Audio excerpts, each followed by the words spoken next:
오늘 우리에게 주신 하나님의 귀한 말씀은 누가복음 22장 54절에서 62절까지의 말씀입니다.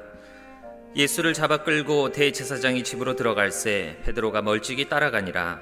사람들이 뜰 가운데 불을 피우고 함께 앉았는지라. 베드로도 그 가운데 앉았더니 한 여종이 베드로의 불빛을 향하여 앉은 것을 보고 주목하여 이르되 이 사람도 그와 함께 있었느니라 하니, 베드로가 부인하여 이르되 이 여자여 내가 그를 알지 못하더라 하더라.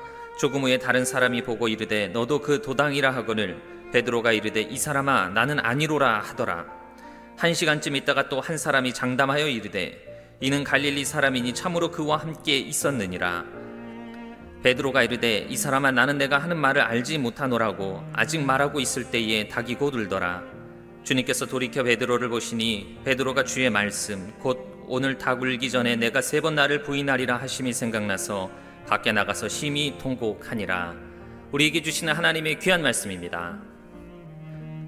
저는 라구나힐스 교회를 섬기고 있는 김정도 목사입니다. 사순절의 시간을 살아가는 가운데 고난주간을 맞아 저희 GMC 한미현의 서부지방 교회가 연합하여 하나님께 새벽 예배를 드리게 됨을 감사를 드립니다. 저희가 연합하여 기도함으로 먼저는 예수님의 십자가의 길을 따르는 우리 모두가 되기를, 그리고 저희 서부지방이 주님 안에서 하나 되고 더욱더 말씀 위에 굳건히 서 나아가는 은혜가 있기를 주님의 이름으로 간절히 소망합니다. 오늘 고난주간 수요일 새벽엔 이 시간의 흔적이라는 제목으로 함께 말씀의 은혜를 나누고자 합니다. 여러분, 시간은 반드시 흔적을 남깁니다. 우리가 살아가는 가운데에 이렇게 시간이 빨리 지났어 하면서 지나간 시간을 다 인식하지 못할 때가 있지만, 시간은 반드시 우리의 삶에 흔적을 남깁니다. 먼저는 저만 생각해도, 저를 되돌아보면서 생각해도 그렇습니다. 저희의 시간을 되돌아보면 10년 전이나 지금이나 크게 달라진 것이 없는 것 같습니다. 시간이 그렇게 빨리 지난 것 같지도 않고 시간은 그대로 또 제자리인 것 같습니다. 그런데 훌쩍 큰 제 아이들을 가끔 볼 때면 시간이 이렇게 빨리 지났구나, 아이들이 자란 흔적을 보면서 저의 지나간 시간을 되돌아보게 됩니다. 또 저의 시간은 그대로인 것 같은데 이 셀폰에 지난 사진들을 한 장 한 장 보면서 이렇게 많은 일들이 있었구나, 이렇게 시간이 빨리 지났구나, 이렇게 시간이 빨리 지났어 하는 것들을 깨닫습니다.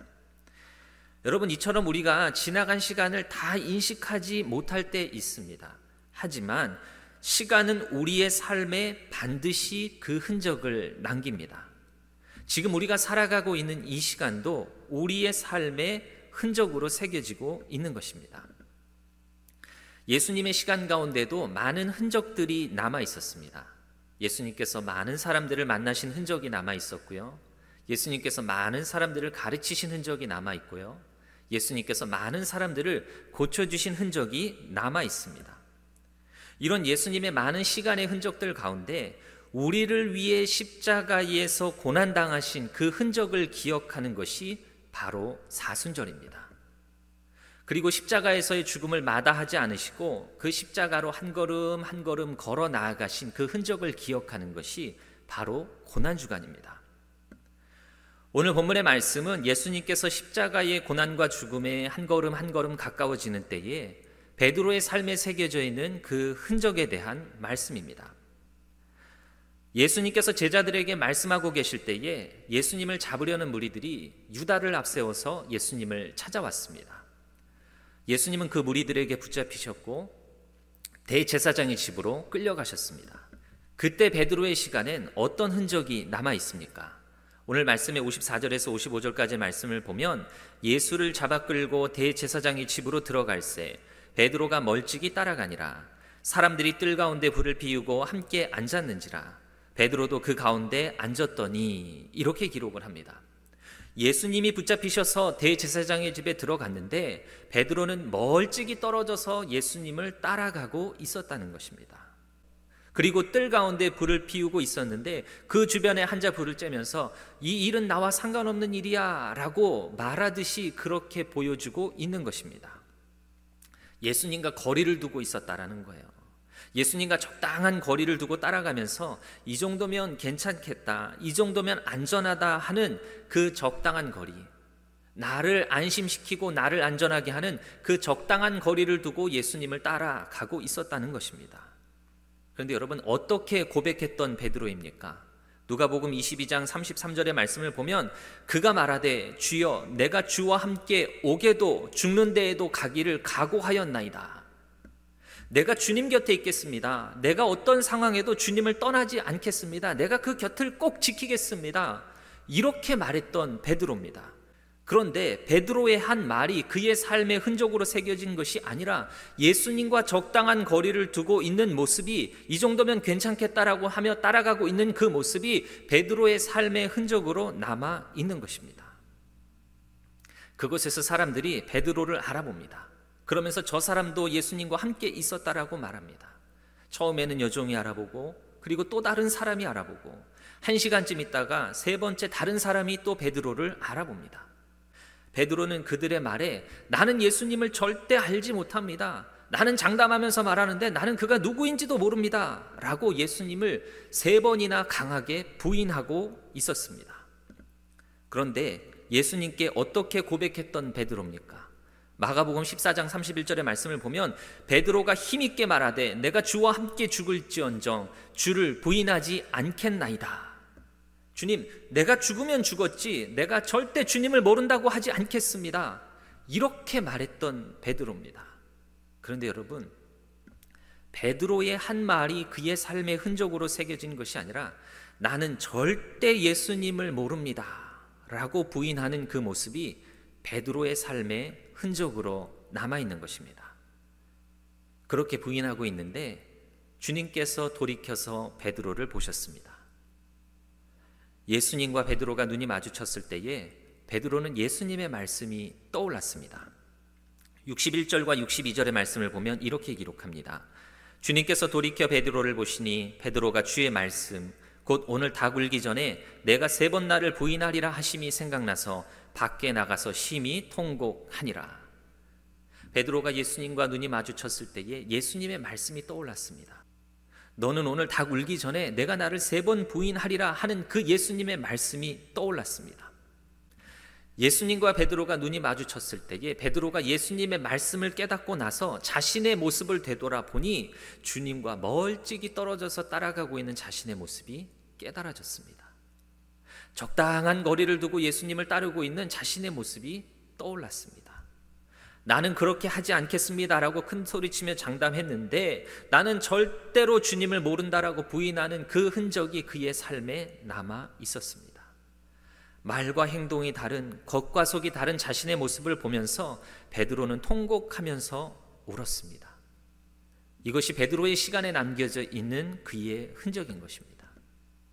여러분, 시간은 반드시 흔적을 남긴다라고 말씀을 드렸습니다.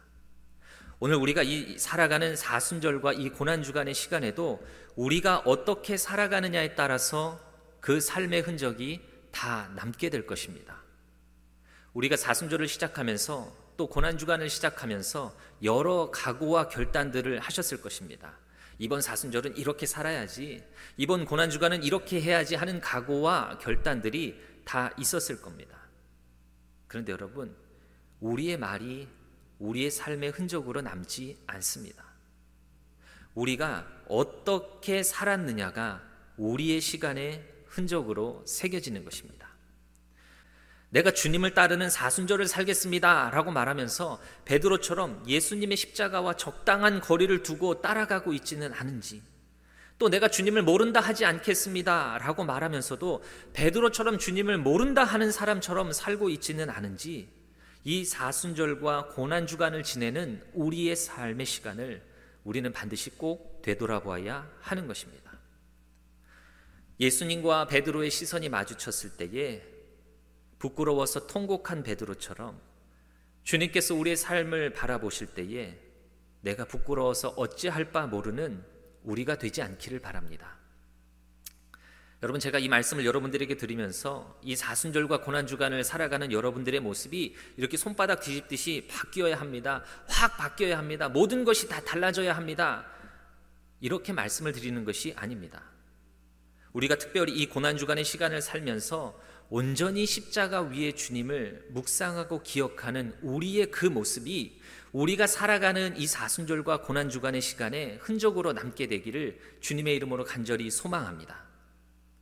그래서 우리가 십자가의 주님을 온전히 바라보고 또 십자가의 주님이 우리를 온전히 바라봐 주실 때에 내 삶이 부끄러워서 눈물 흘리고 통곡하는 것이 아니라 나 때문에 십자가에 달리신 주님을 기억하는 그 눈물의 회개가 우리에게 있기를 바랍니다. 그런데 여러분, 우리가 지금까지 그렇게 살지 못했다고 해서 실망하거나 낙심하지 마시기를 바랍니다. 예수 그리스도의 십자가를 끝까지 붙들고 나아가는 사람들에게는 주님께서 그 삶의 방향을 바꾸어 주시는 은혜를 내려 주실 것이기 때문입니다. 고린도후서 5장 15절의 말씀을 보면 이렇게 기록을 합니다.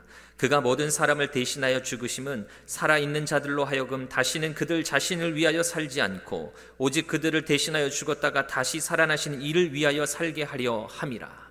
예수 그리스도의 십자가를 끝까지 붙들고 나아가는 자에게는 주님께서 주님을 위하여 살아가는 자로 바꾸어 주실 것임을 믿습니다.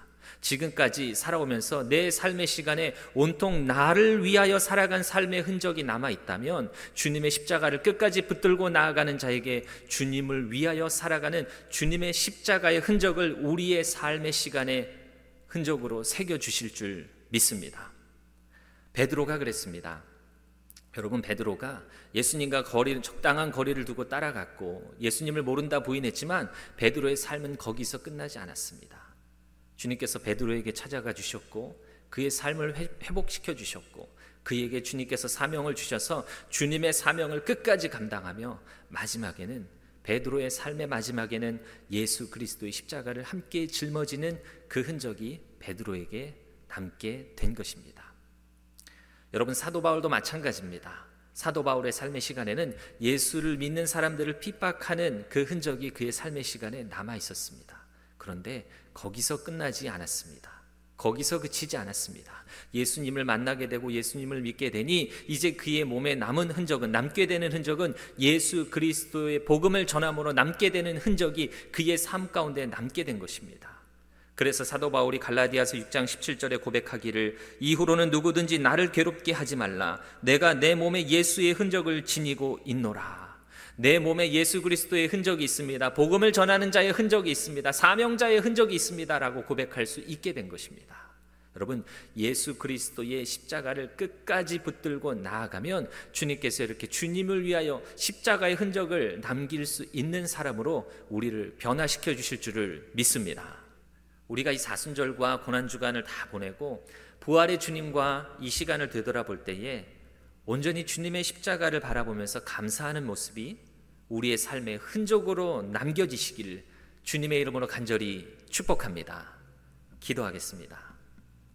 사랑의 하나님, 고난주간을 살아가고 있는 우리들의 모습을 이 말씀을 통하여서 되돌아보게 하여 주시니 주님 감사를 드립니다.